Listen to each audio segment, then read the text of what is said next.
অনেক মা ছেলের প্রশ্ন করে, আমি তোরে এত কষ্ট করে লালন পালন করলাম আর বিয়ে করার পরে বউ তোর আপন হয়ে গেল। এরকম একটা কমন প্রশ্ন আছে না নাই? এক চালাক ছেলে মারে উত্তর দিছে, মা তুমি মা ডাক শোনার জন্য জীবনে কি কষ্টটাই না করছো। আমারে তুমি 10 মাস 10 দিন পেটে ধারণ করছো, এত বড় বস্তা, খাইতে পারতা না, টয়লেটে যাইতে পারতা না, খালি বমি করতে, ওষুধ খাইতা। 10 মাস পেটে ধারণ করলা, 2 বছর দুধ খাওয়াইলা, আমার পেশাব পায়খানা পরিষ্কার করলা।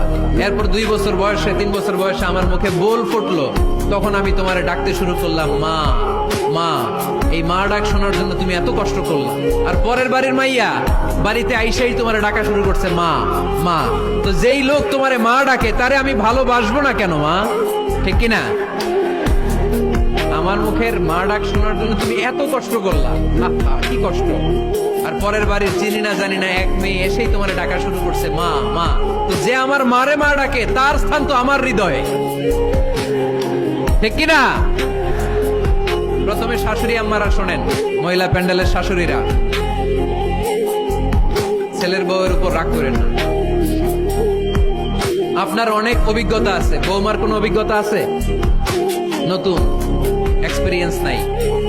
বৌমাকে একটু সময় দেন, একটু গুছায় নিতে দেন, পারবে। রান্না ভালো হয় না, পারবে।